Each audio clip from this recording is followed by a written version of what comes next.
Alright, we're back for the second video, picking up right where we left off. This is the same pile that I last discussed, and this is the pile of the same grade that I had started everything off with. And it came out of this container, and it goes.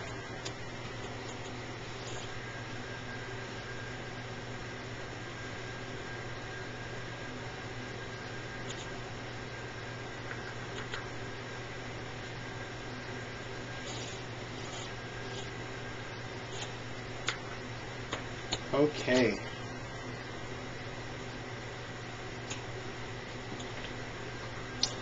And then finally, something that I'm not going to mess that much with. I may or may not take any macros. We'll see here. But this is like a D grade. If you want to call the first ones A, B, and C. This is that last bit that is quite a mess, but you know, if you're on top of your game, you're collecting it each time, you can turn it into some wonderful Sift.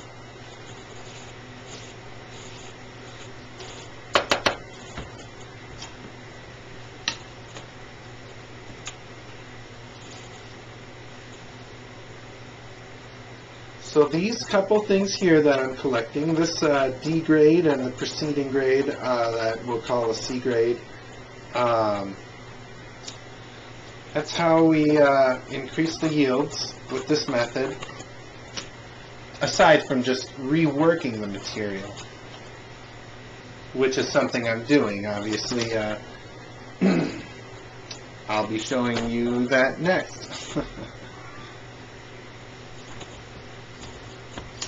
Working the material over and over and over again until you just can't make it work no more. And at this point in time, I've not been doing this long enough to be able to tell anybody anything about yields. I'm giving them the old 1 to 5%. I know there's some people who are doing a reputable 7%. And some claims at 10%. I don't know about a dry sifting claim of 10%. That's not glands. That's more than just glands. There are some great strains out there, though. So, I am an amateur. And that is something that I forgot to mention in the first video. And that's something that I really want to showcase here. Is that I've been doing this for months. I've been doing this since March. I've been reading about this since November, maybe. Or, I don't know, in between October and November I was really starting to learn about this thing called dry sift. I never heard of it, you know, I just knew grinder keep and whatnot. And hashish, whatever hashish was. People were selling me stuff that was very poorly dried, uncured water hash. Doing a terrible job at it. Well, that was back in Minnesota some years ago. And then I would get this blonde hash that was some sort of pressed heath or something. I didn't know what that was. But here we are. California and making hashish. So this is what was sifted in the last video. I worked this material pretty well. I think I want to do some different things with it. I haven't exactly paved the way to start working with the material though, because I've kind of got a lot going on. I believe I'm in the middle of about 4 to 5 different sifts at this point. So, I just need to dump that out haphazardly and move us on to the next stage of the game. I recently acquired some pollen shakers.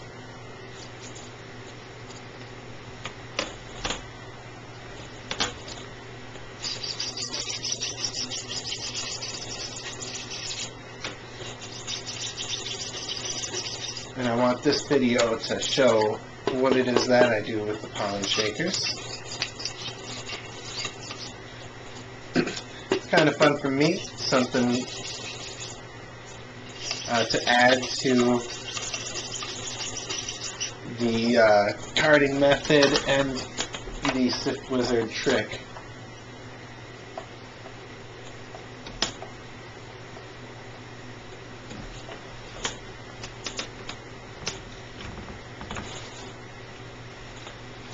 So here I have some material that is just about in the stage that the material I pulled off the screen was in.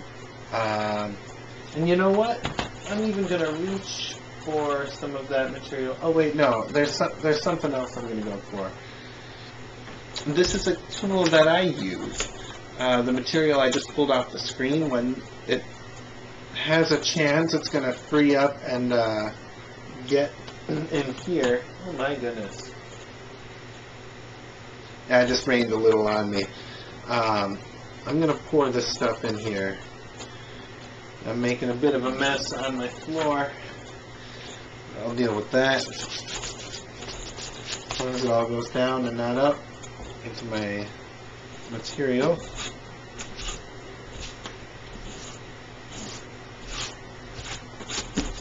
Okay.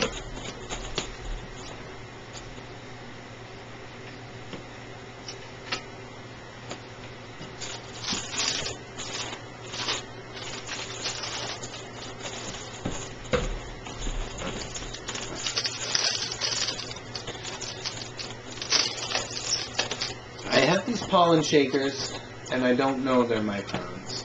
They were supposed to be something that they clearly weren't. I complained on the website, and I received some apologies, and they listed some corrections. Their corrections don't match with my observations.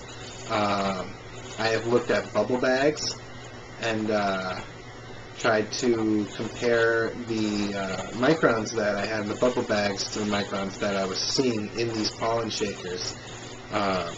The actual openings I was scoping. I estimate that somewhere between 120 and 140 micron is the one that my material is in right now, that I'm sort of grinding with my fingers and working on before I start shaking it. And then below that, the website thinks that now it's a 90. I scoped it out to be maybe more around 100, 110. I'm not really sure. I'll go ahead and think it's 90. That sounds great. I'd like to think that what hangs out in there is in between 90 and 120. It was supposed to be 250 to 160 to 120, and the 250 is like it's like an 80. These are all microns, by the way, not LPI.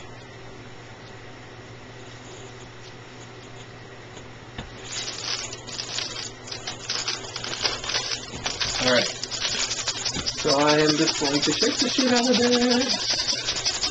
And I used to shake this over the screen, thinking that some stuff might actually shake out of the bottom one, but it's not happening so much. It's an amount of glands I could probably spend 5 minutes counting under a scope, thinking, 50 to 75. That's probably even too high level.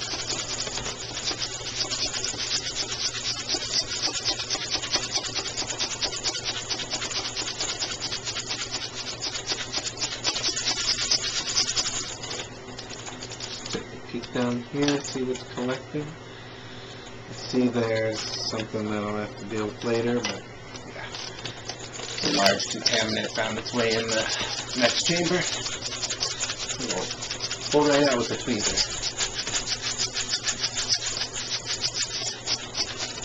Let's do a time check here.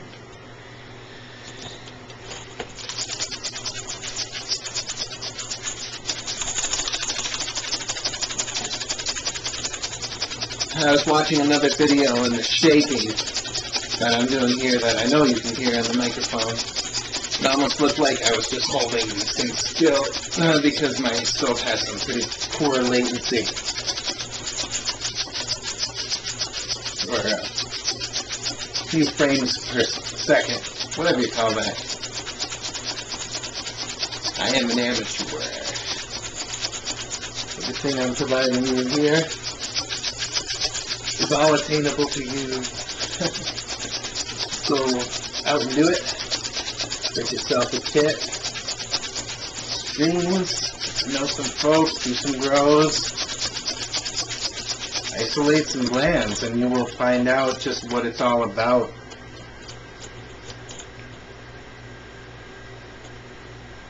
I think for the video's sake, I've got something that I can work with here.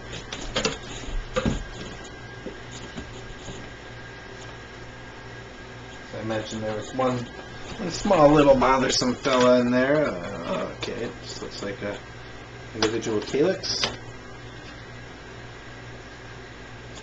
Okay. So somewhere, let's just say between 90 and 100 micron is what this mesh is. And so I'm going to take this trimmed in brush I have and just work it and work it and work it over the screens, or over this screen and the other screens. What comes out of here? It's a really beautiful blonde color. It's unlike any of the color that the other sifts produce.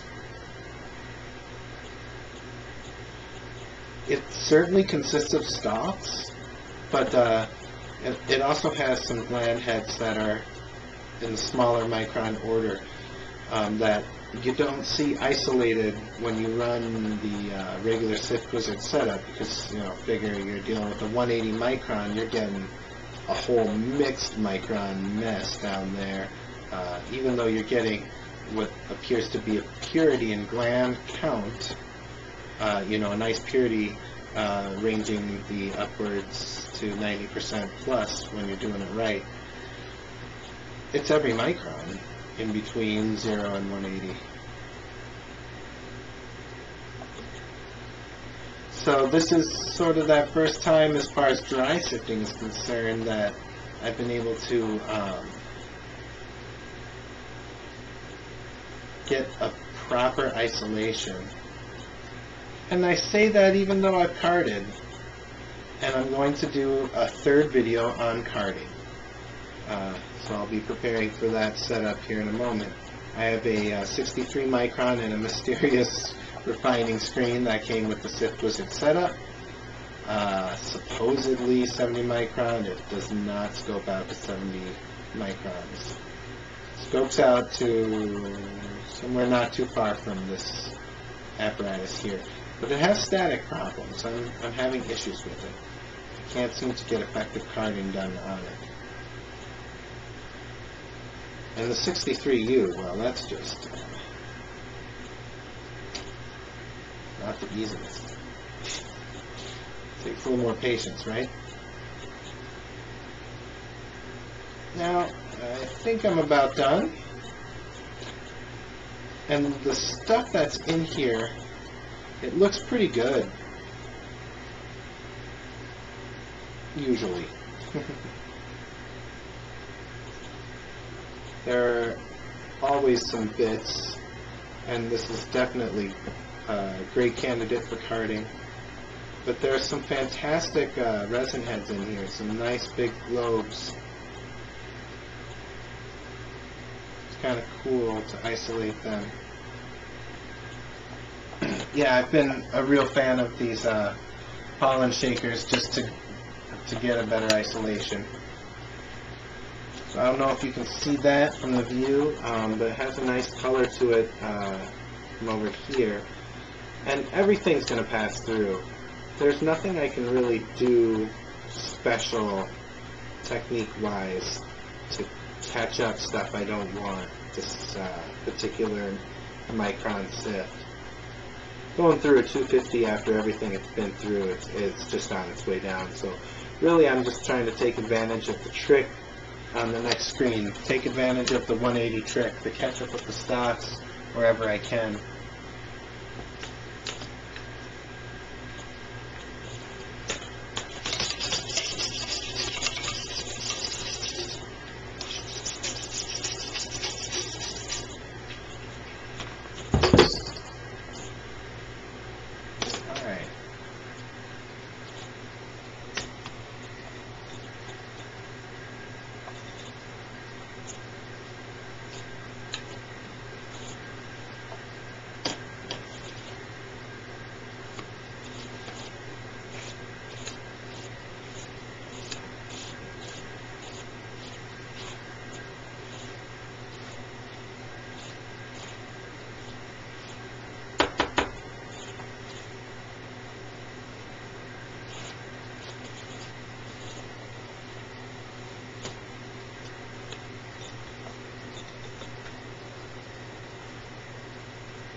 Yeah, that looks beautiful. There's some really nice material down here. They are the smaller micron gland heads, but they're very well isolated, and they look fantastic.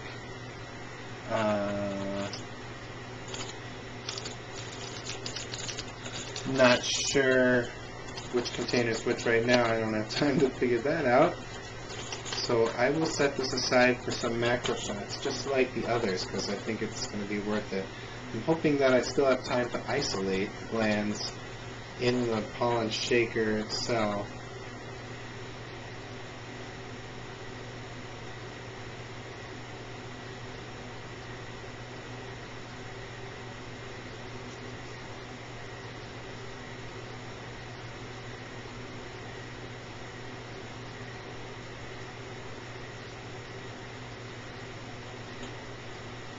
Alright, so here I have my A and my B from regular Wizard round, and then I have the pollen shaker A, and here comes my pollen shaker B.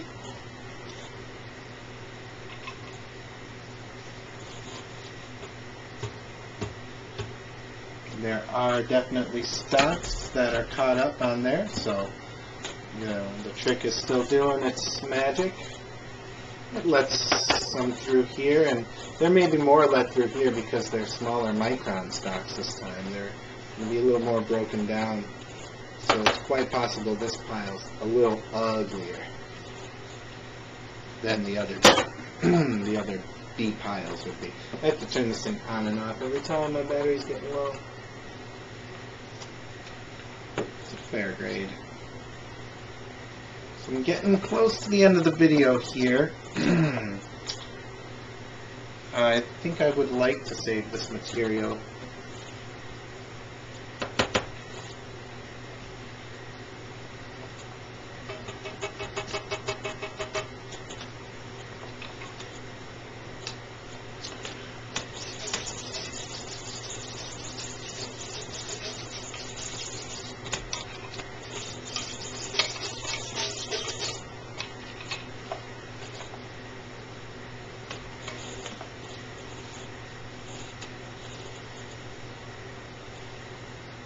Oh yeah, that has a lot of stalks. I can really see by the way it behaves.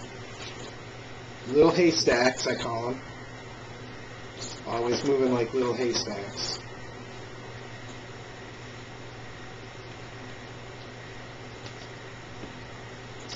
Now let's see. I think I have just a moment longer to try to isolate at least the A grade out of here.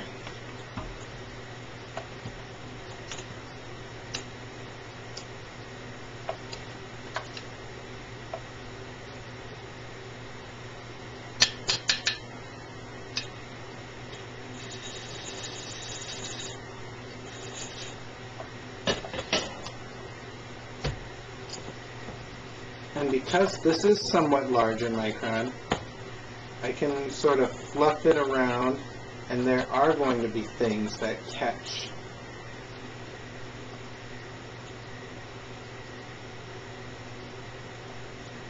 And I will be able to keep them out of the mix.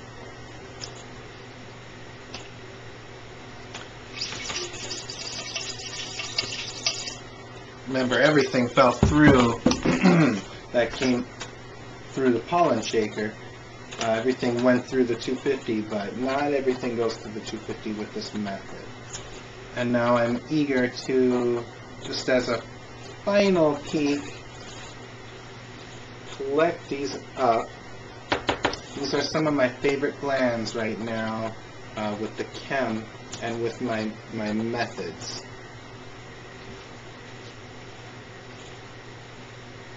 They are just the right size for optimal pleasure, for optimal medication.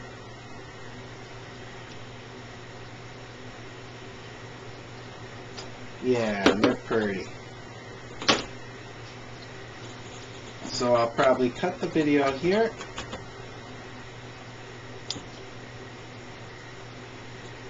And yeah, I've got a B-tab.